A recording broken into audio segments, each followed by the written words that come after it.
It's incredible. And look, I know I'm going to get hate for this. I am not somebody who is a predator or a predator defender before I get called that, which I inevitably will. I'm just a guy who looks at this guy for what he is. He is a grifter. He is a money-chasing scumbag who is using these girls for cash for his own pockets, and giving them false promises. He is the false prophet of YouTube.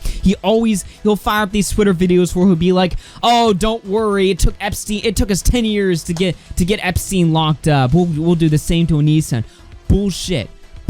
Onision's never going to jail, and I don't say that like happily. I'm not just like, yeah, Onision's never going to jail, let's go. No. Let's just look at this how it is. Onision's never going to jail, and this guy is a crook, and he is a fraud, and more people need to see it. When Ralph Retort and Dick Masterson did the interview with Onision better than he could dream of, what was his response? It was to flaunt his Emmy Award, because that's all he is. He is a piece of metal sitting on the shelf. He has no substance, he has no character, he has nothing of value to offer to any of this. He is simply the participation award that he has on his shelf. He shows up, he talks his spiel, and he does nothing after it. He accomplishes absolutely nothing, and people were promised something that he was never able to deliver, and he owes the entire community an apology right there.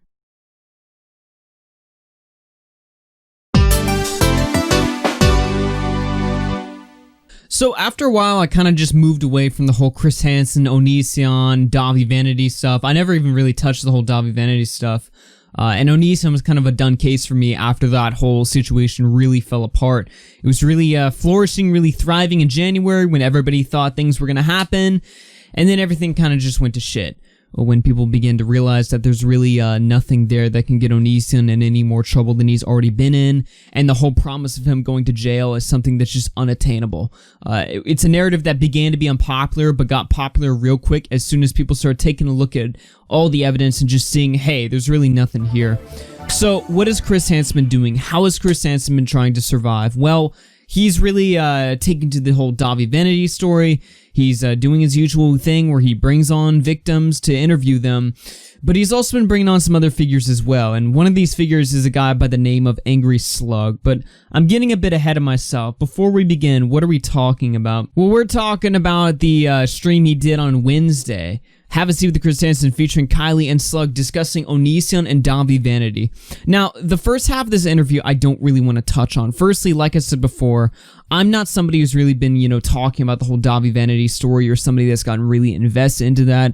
Other people, that's their expertise. For me, not so much. The first 30 minutes of this interview is mainly just Hansen kind of, getting asking what happened to this girl, and her whole side of the story is pretty bad stuff.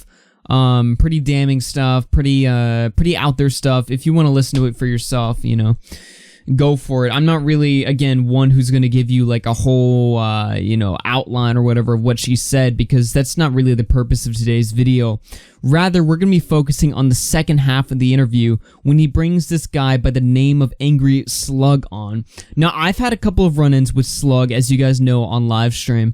So basically this guy Slug, he is a random 2,000 sub gaming YouTuber, who happened to get wrapped up in the whole Chris Hansen situation somehow. Chris Hansen said he was going to become a better YouTuber, and he was going to start working with YouTubers to improve his craft. Not sure why he needs to be a better YouTuber, not a better investigator, but hey, I guess that shows where his priorities are at. Nevertheless, when he said he was going to be working with other YouTubers, everyone kind of assumed, he was talking about somebody like, maybe Repsion, Creepshow, Edwin, somebody, people have a bit more expertise in this whole situation. But no, he was going to be working with a guy by the name of Angry Slug Productions. Now, what this guy does is a little bit strange. So initially, I was told he was going to help make Chris Hansen's thumbnails, but then I was told he was going to help interview Chris Hansen and ask Hansen the hard-hitting questions that the community has been trying to ask Hansen since they've turned on him. But he hasn't really done that either. He just kind of exists as a figure that is brought up, and nobody really knows why. People thought he was a hacker because he apparently hacked into Onision's Discord server and got secret recordings of Onision.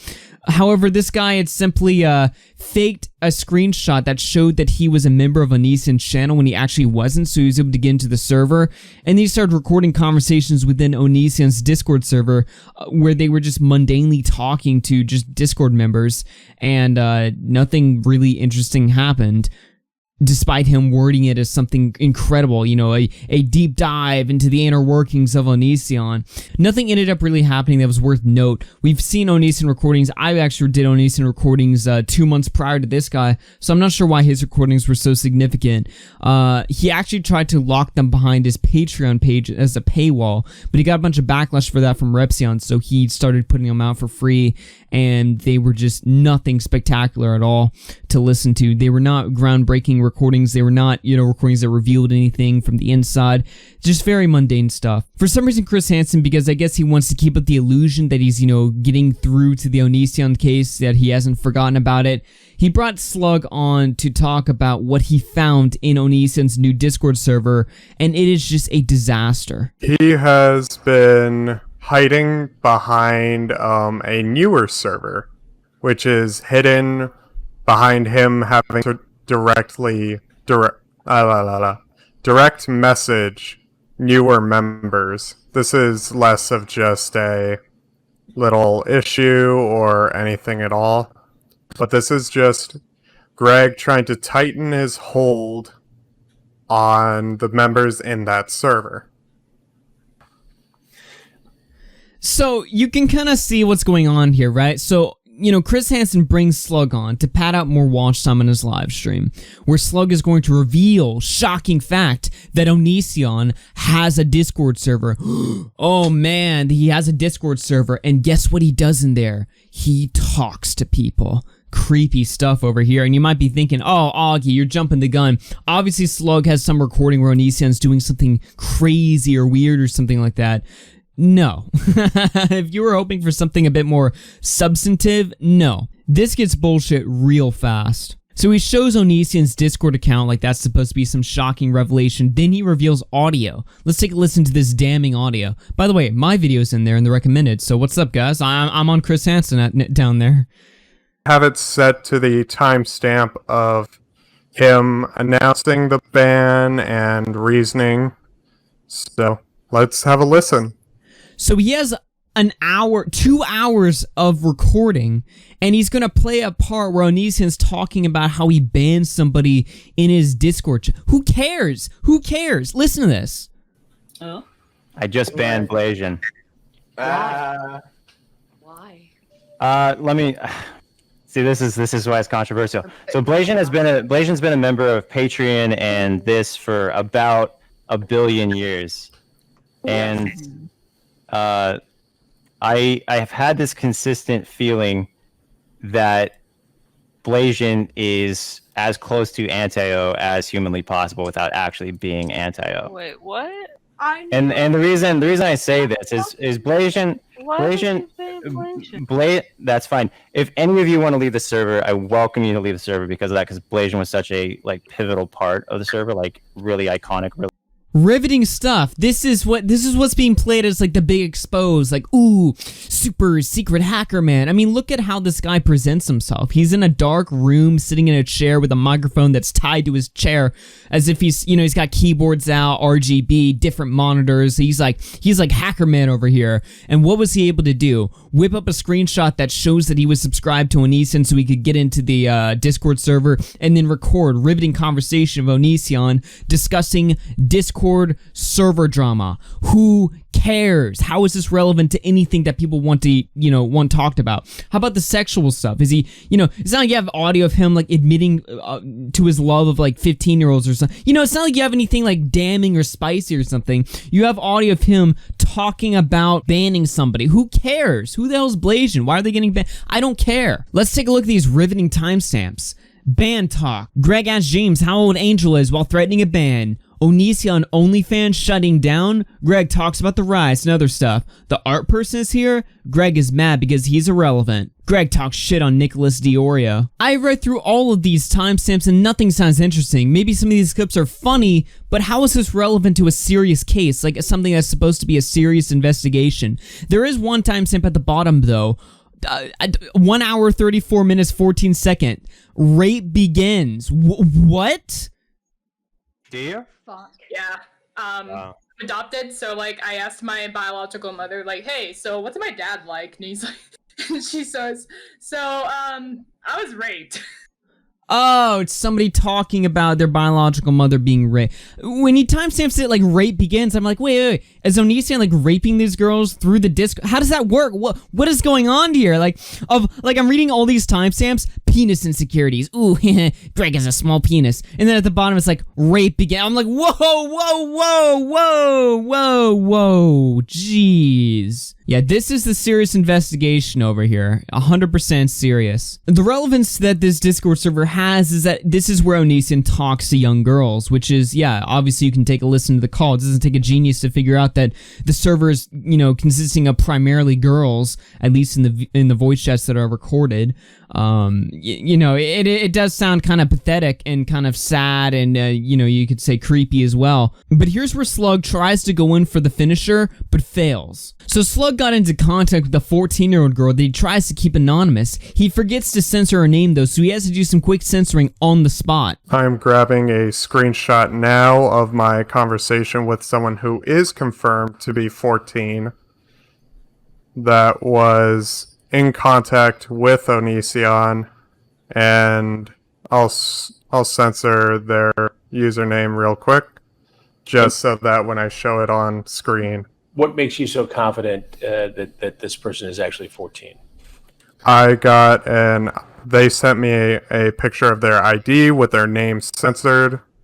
Okay, the 14-year-old with an ID, yeah, it's possible, but like, look, if somebody asks for my ID, I can just whip out my driver's license, right? Like, it's easy. But a 14-year-old isn't gonna have that, so technically you can't have like the legal document that shows your ID, but the odds of a 14-year-old just being able to like whip this out or whatever, like it's possible, but it just doesn't sound that likely to me, at least. I don't know. So Slug mentions that he has to censor the messages because he doesn't want to show the name. Then he shows the messages. To show off the first screenshot. Right now, it is right here. This person is the one that has been... Oh well. Did you hear that? He fucked it up. He meant to censor her name, but somehow he meant to like write over the name Lil Nutsack, but his like markings out, he missed the target a little bit. You see that? That's what you were supposed to censor out, I assume, but you were just like you were like down and to the right. You were off of the name a little bit. You had to wipe it right here, not here, Slug. And then he shows it on Hansen live in front of over 2,000 people, and he's like, shit, whatever. This person is fine with their name being out there because...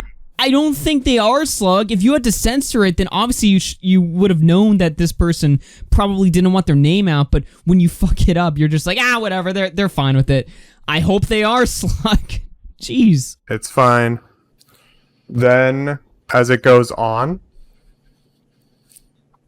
this has been just them in contact with Greg directly through DMs, such as with the fact that people are now calling her out, and it's been very just disturbing on my end. Why are you closing the screen? I want to see more DMs. So you have proof that Onision was talking to a child, correct?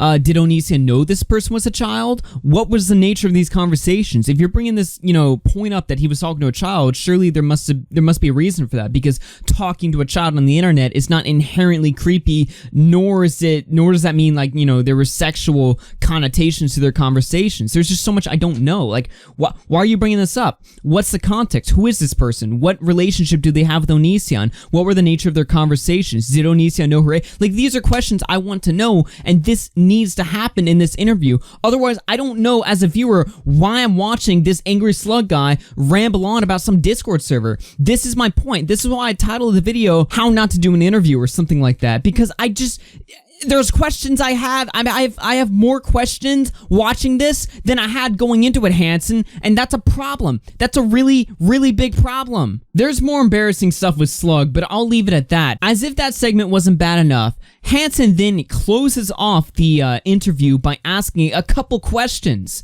Have a seat. Well, let's hear what he had to ask. I spent hours today among the many projects that I was working on talking to other young women survivors, both of Onision and of Davi Vanity.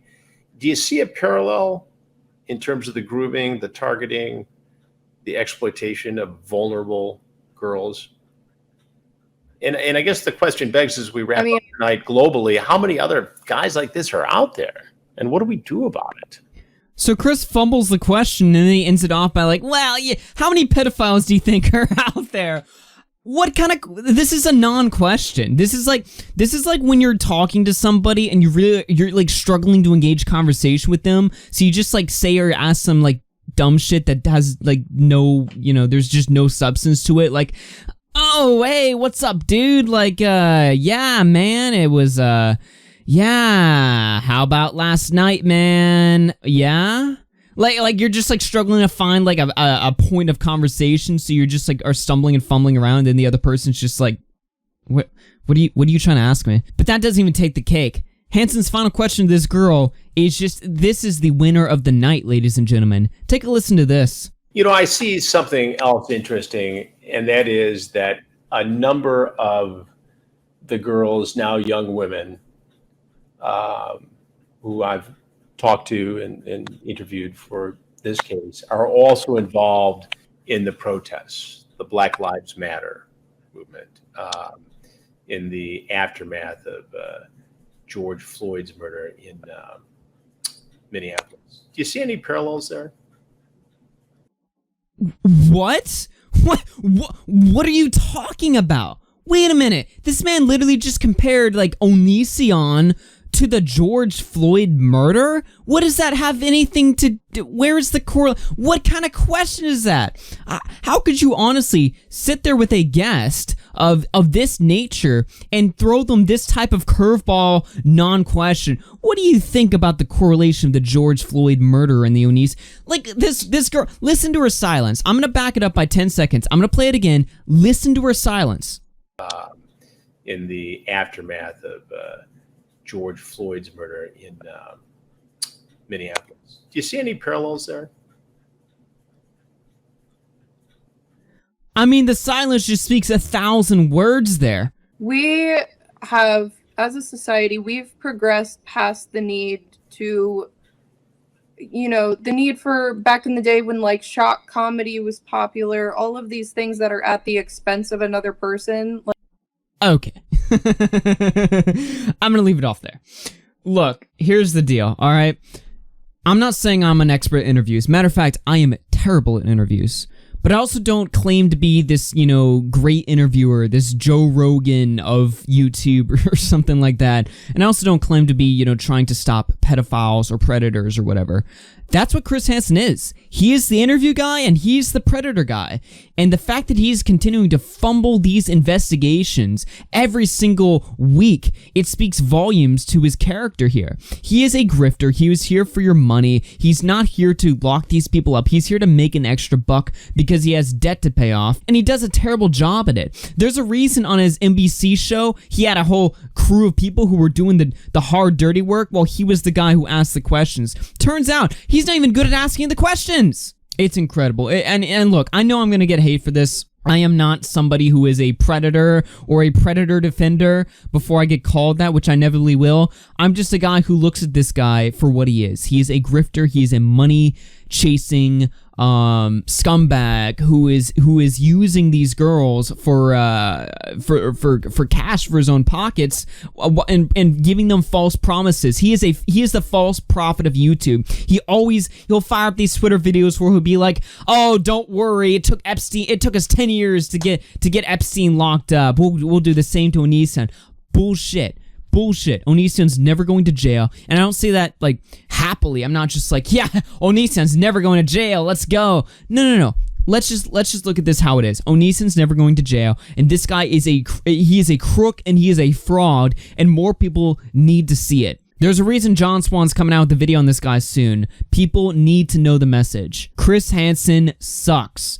Don't listen to him. When Ralph Retort and Dick Masterson did the interview with Onision better than he could dream of, what was his response? It was to flaunt his Emmy Award, because that's all he is. He is a piece of metal sitting on the shelf. He has no substance, he has no character, he has nothing of value to offer to any of this. He is simply the participation award that he has on his shelf. He shows up, he talks his spiel, and he does nothing after it. He accomplishes absolutely nothing, and people were promised something that he was never able to deliver, and he owes the entire community an apology right there. My name's AllYFC. That's all I got for you guys. Peace out. I'll see you guys later.